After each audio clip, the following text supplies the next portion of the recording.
მოგესალმებით ყველას მედია კავშირი ობიექტივი და გადაცემა პროფესიონალები და საზოგადოება აგრძელებს თქვენთვის მაუწყებლობას. დღეს ჩემი პირველი ნაწილის სტუმრები არიან უმშვენიერესი მანდილოსნები, მუსიკოსები და დღეს ჩვენ საუბარი გვექნება მუსიკის როლზე ადამიანის ცხოვრებაში. ქალბატონი მთვარი და ყიფიანი, რომელიც გახლავთ ფორტეპიანოს პედაგოგი და ყოფილი პედაგოგები რო არ არსებობენ ქალბატონი მთვარი და მუსიკოს შემსრულებელი თამთა ყიფიანი. ძალიან დიდი მადლობა მინდა გადაგიხადოთ მობრძანებისთვის და თამთა არაერთ გზის გვისაუბრია ჩვენ კადრს მიღმა, რამდენად მნიშვნელოვანია მუსიკა ადამიანის ცხოვრებაში. მოდი ჯერ დავიწყოთ იქიდან, დავესესხები ფრანგ ფრინავს, რომელმაც არაჩვეულებრივი რამ დაწერა და ვიტყვი რომ ჩვენ ყველა ბავშვობიდან მოვდივართ და გადავიდეთ, დავიწყოთ იქიდან, საიდანაც ზოგადად იწყება ხოლმე. შენი ბავშვობა და როდის შეაბიჯე მუსიკის სამყაროში? მოგესალმებით მანანა. გამარჯობა. უხმესი მადლობა მოწვევისთვის. პირიქით, მადლობა თქვენ ორივეს. მუსიკა რა თქმა უნდა, მე მუსიკა ალბათ უკვე ცნობიერება მქონდა უკვე ალბათ იქიდან მესმოდა ოჯახში მუსიკა. დედია ბაბა არაჩვეულებრივად მღეროდა გიტარაზე, ქალაქურ სიმღერებს. შემდეგ მამიდები, მამა მუსიკოსები არის, მამა უბრალოდ უკრავდა ვიოლინოზე ბავშვობაში, თორე ისე მუსიკალური ოჯახიდან ვარ. შემდეგ უკვე გავიზარდე 7 წლის ასაკში, რა თქმა უნდა, როგორც ყველა იმ პერიოდის ბავშვი, მეც მიმიყვანეს მუსიკალურში. და ხვდა ბედნიერება ის რომ პედაგოგი იყო მამიდა. არაჩვეულებრივი პედაგოგი რა თქმა უნდა, მაგრამ მე ცოტა სხვა დამოკიდებულება მქონდა, რომ საოცრად მკაცრი იყო. საოცრად მკაცრი და ჩემს მიმართ რა თქმა უნდა გაასმაგებულად მკაცრი იყო.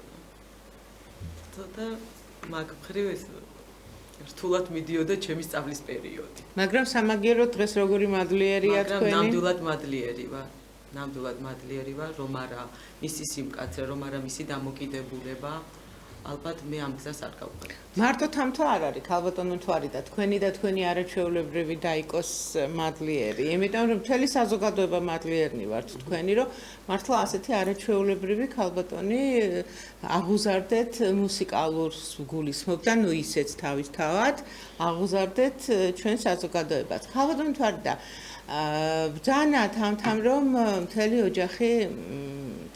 თქვენი ოჯახი ოდითგანვე მღეროდა, მღერის და ასე იქნება მარადჟამს. აი ის მარცვალი სულ თავიდან საიდან არის ჩადებული? ვინმე იყო თქვენს ოჯახში, თქვენი წინაპრებიდან, ვისაც მუსიკასთან არ ქონია შეხება?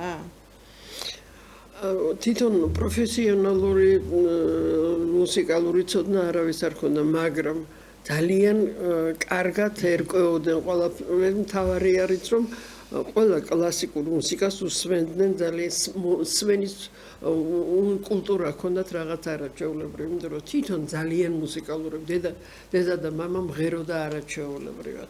მე ჩემი მახსოვრობიდან ის მახსოვს, მამა ჩამიჯენდა კალთაში, ალბათ დაახლოებით 3-4 წლის ვიქნებოდი და მე და მამა ორ ხმაში ვმღეროდით. მაშინ ისე და უკვიდა მამას რომ მე იმის ხმაზე არ გადავდიოდი, მე ჩემი ხმაზე ვმღეროდი.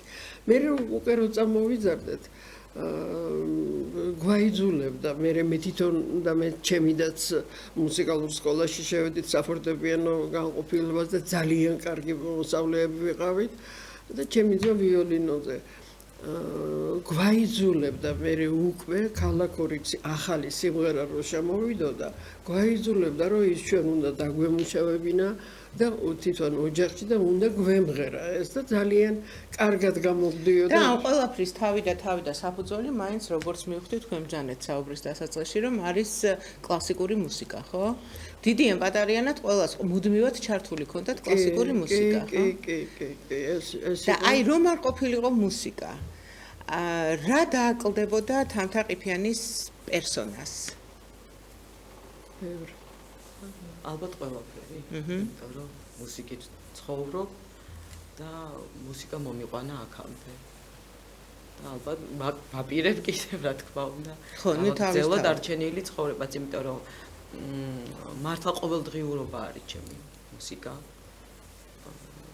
გზავრობ თუ მუშაობ თუ რასაც ვაკეთებ ყოველთვის მუსიკის ფონზე ვაკეთებ ყველაფერს და ამით ვარსებობ. მუსიკის ფონზე ვაკეთებ ყველაფერს თან თქვა და ანასთან გამახსენდა თქვენს მიერ შექმნილი ულამაზესი ნაქარგები. აი, როდის შემოვიდა თქვენს ცხოვრებაში ქარგვა? ქარგვა ბავშვობიდან ხდებოდა. ჯერ მუსიკა იყო და მერე ქარგვა თუ პირიქით? როგორი? ჯერ მუსიკა იყო და მერე ქარგვა თუ პირიქით?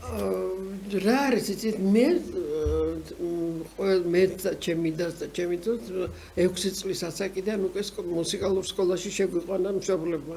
ეს მიდიოდა მაშინ პარალელურად, მაგრამ სკოლაში ჩემ დროს იყო შრომის გაკვეთილები, სადაც გვასწავლიდნენ და ძალიან კარგად გამომდიოდა ორნამენტები, ქართული ორნამენტები, ვერწის ხერხით.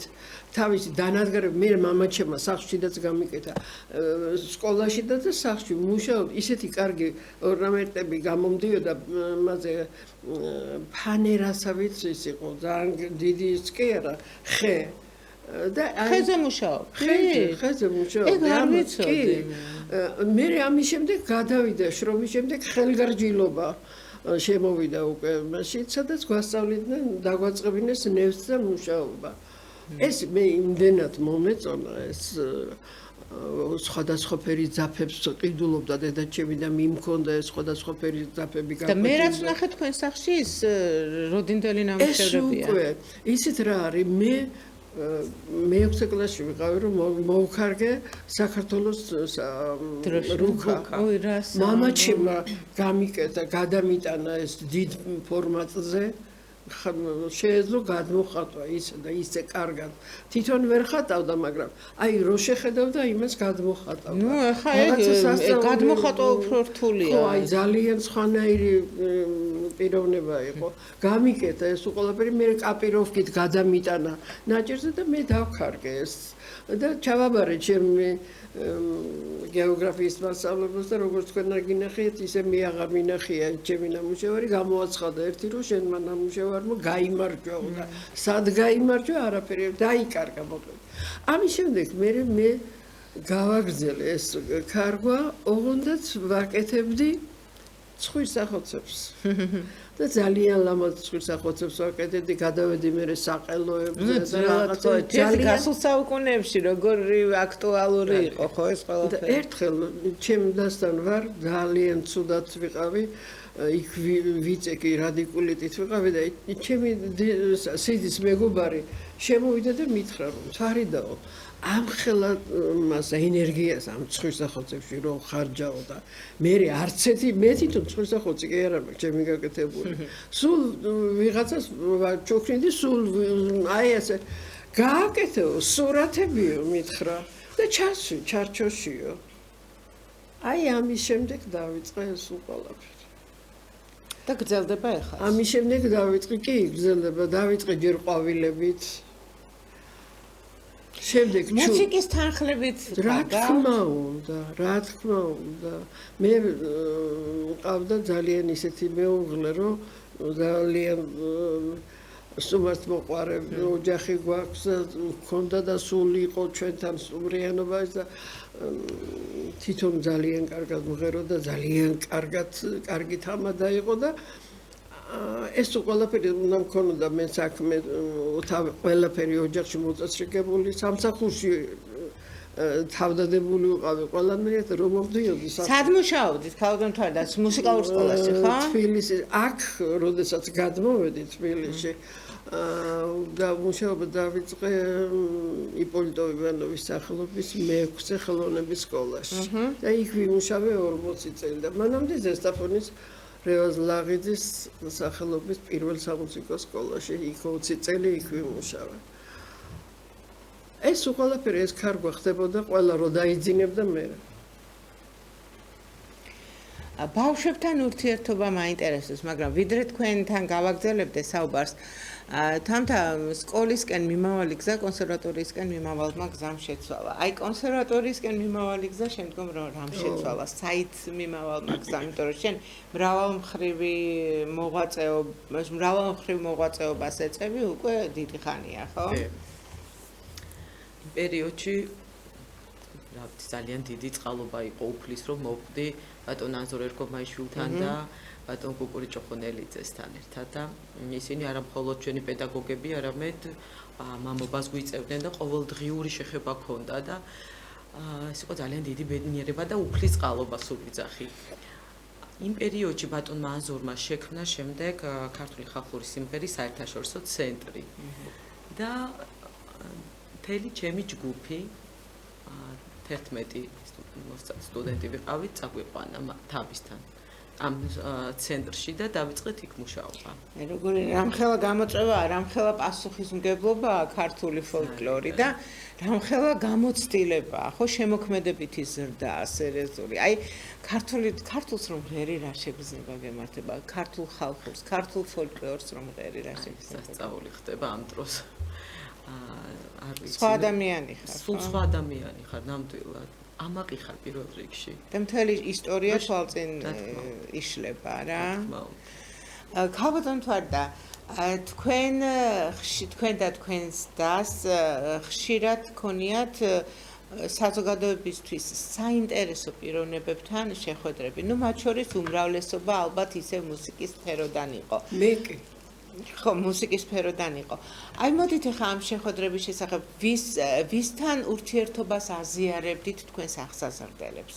ეს ძალიან მნიშვნელოვანია, რომ იმ ბავშვებმა უკვე იციან, პატარამ უკვე, როდესაც პატარა ხდება მისთვის საინტერესო პიროვნებას, რომელსაც მხოლოდ ტელევიზიით იცნობს სხვა, ეს ამ პატარასთვის უკვე მიუწვდომელი არ არის. უკვე ჩვეულებრივია და იქიდან გამომდინარე ეს უფრო მეტად დახვეწილი იზრდება. გემოვნება უყალიბდება. მოდით აი რასაც ბავშვებთან შემოსავლები მართლა გეტყვით რომ მაგით ძალიან განებიურებულები იყვნენ.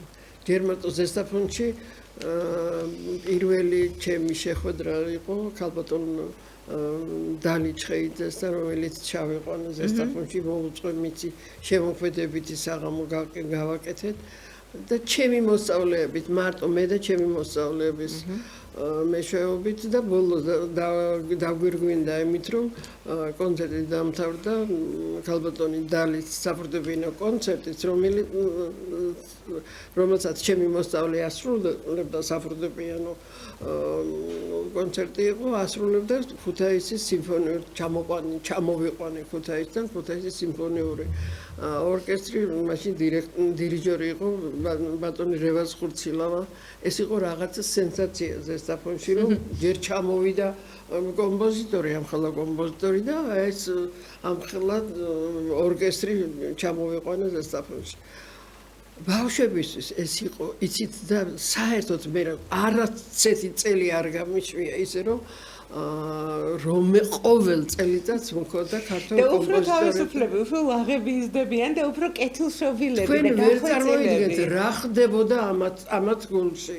რომ ცოცხალი კომპოზიტორი, რომელსაც ეს რასაც უკრავდნენ ბავშვები, ეს მისი დაწერილია და იმის წინაშე გამოდიოდნენ და უკრავდნენ, ეს იყო ამათვის რაღაცა სასწაულის წარმოდგენილი მაქვს. არ ვიცი. შემდეგ ჩამოვიყვანე ბატონი ალექსი მაჭავარი ზესტაფონში და აი ალექსი მაჭავარი ჩამოვიყვანე, არავის არ ეგონა თუ ჩამოვიდოდა ბატონი ალექსი და რატომ არ ეგონა არ ვიცი, ამ დადგა მთელი რაიონი მაშინ ფეხზე და რაც არ ახსოვს არავის რაი პირველი მდივნი და მთელი ეს რაიკომის თანამშრომლების სულ ყველა კონცერტზე იყო, გაოგნებული იყო სულ ყველა.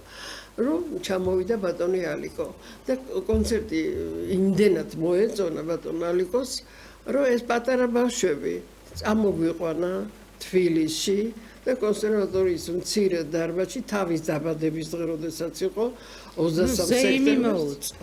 ხო, ბავშვებს მოუწყო რაღაც სასწაული კონსერვატორიის დარბაზში ბევრს ახლა ვინ იყვნენ ყველაზე პატარა იყო 0 ჯგუფელი და ყველაზე დიდი იყო მე-5 კლასელი.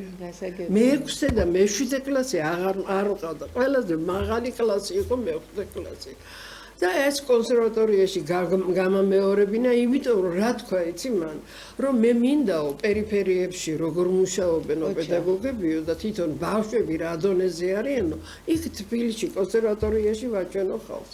შემდეგ ეს კონცერტი ბატონმა ალიკომ იმხელა პატივი, რომ მაშინ პირველი არხი იყო მარტო თბილისში. აი პირველ არხში თავიდან ბოლომდე ჩააწერინა და რა თქმა უნდა პირველი არხით გავიდა ეს ჩვენი კონცერტი და ეს იყო მართლა ძელი.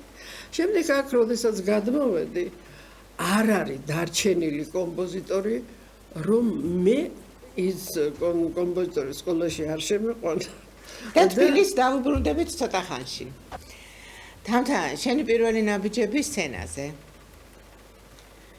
ჩემი პირველი ნაბიჯები სცენაზე იყო მუსიკალურში პირველ კლასში რო ვიყავი. პირველში ხო?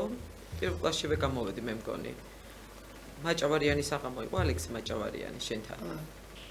მეორე აბა მაჭავარიანის საღამოზე შენ უკვე მაღალი კლასი. შენ ყველაზე პატარა იყავი ვაჟას კონცერტზე. ვაჟა აზარაშვილი. აზარაშვილის, ჩვენი ვაჟა აზარაშვილის კონცერტი. ძალიან გვიყვარდა ჩვენ ხშირი ურთიერთობა შეხვედრები გქონდა. მე ყველას გვიყვარდა. გვარიდას დამსახურებით და ვაჟა მეძახდა ყვითელ ოტელოს. იმიტომ რომ მე ჩემთან მე ვისაც ვიწევდი და ვისაც უკეთებდი შემოქმედებით საღამოს, ყველა ჩემი კონცერტისთვის მიწერდა ნაწარმოებებს.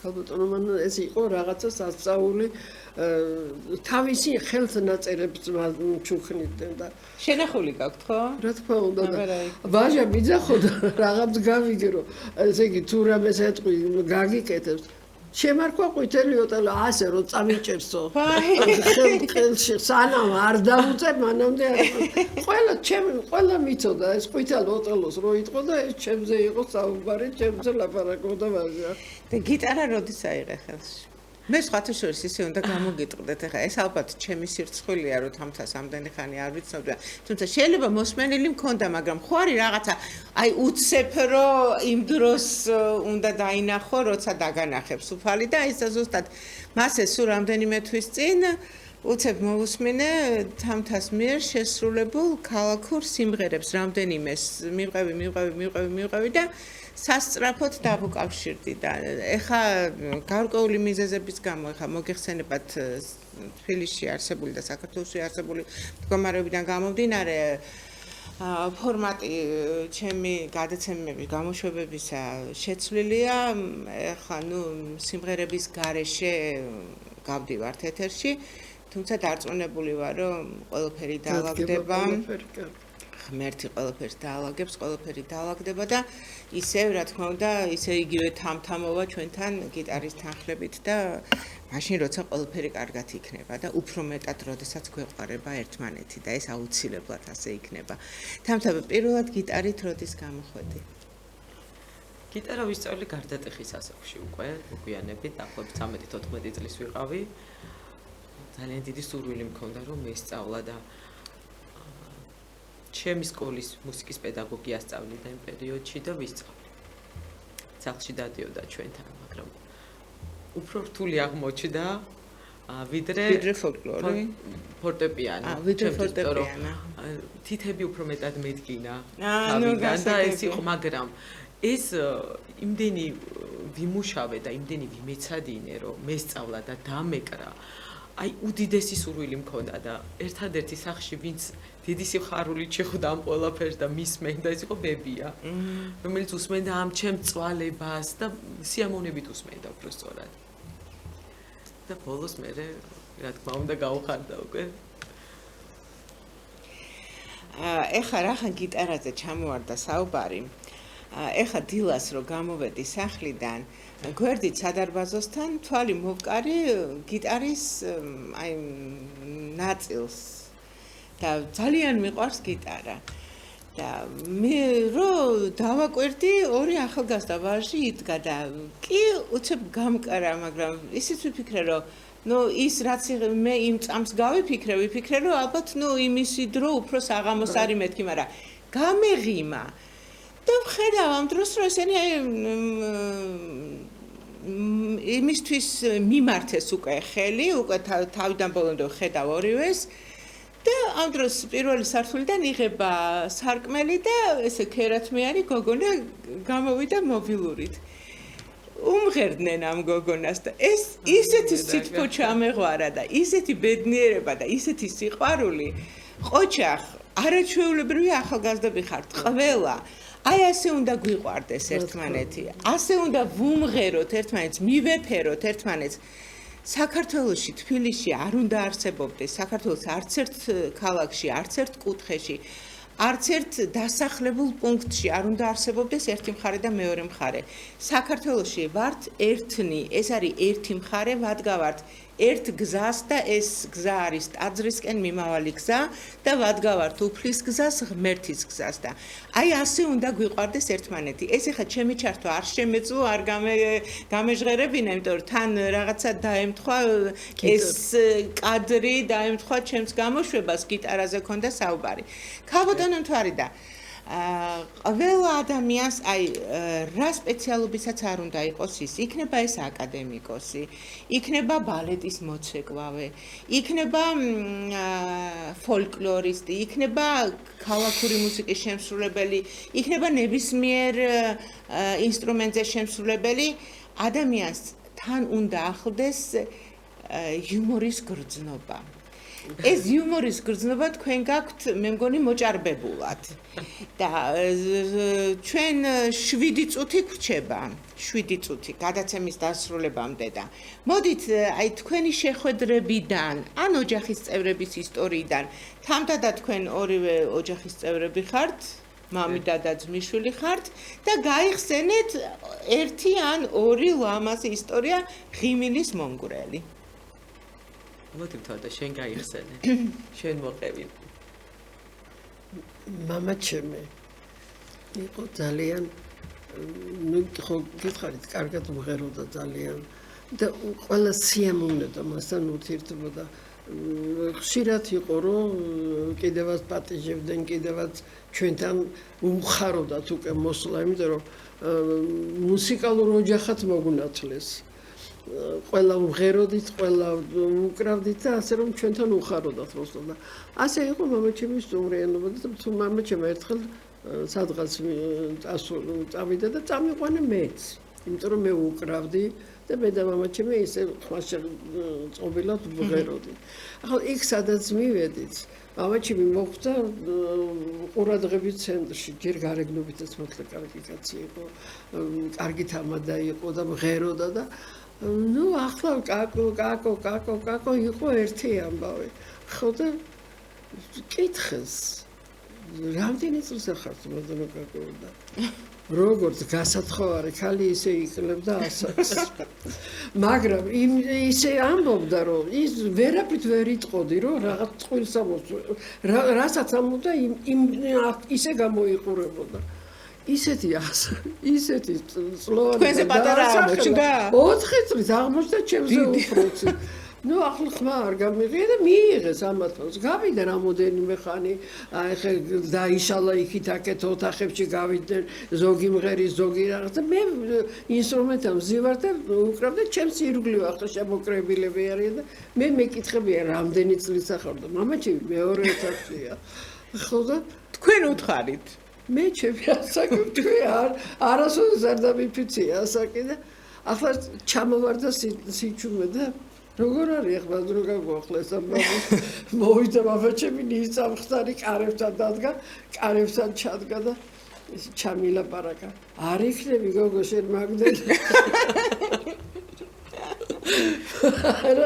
ეს იყო ის ნათქვამი რომ თავი გამოამჟღავნა თავისი თავი თამთა მუსიკა რაში გეხმარება ცხოვრებაში როგორ გეხმარება უბრალოდ აი რა დოზით რა რაოდენობით გეხმარება ცხოვრების ნუ დადებით და ნაკლებად დადებითი ისტორიების გადალახვაში მუსიკამ ძალიან ბევრი საინტერესო ადამიანს შემახვედრა ძალიან ბევრს დავუმეგობრდი ბევრთან ურთიერთობა მაქვს მუსიკის და სიმღერის წყალობით და ბევრი რთული პერიოდიც გადამატანია. თუნდაც კოვიდის პერიოდი, ხო, ეს ლოკდაუნი რო მქონდა, მე სიმღერა რო არ მცოდნოდა, არ ვიცი.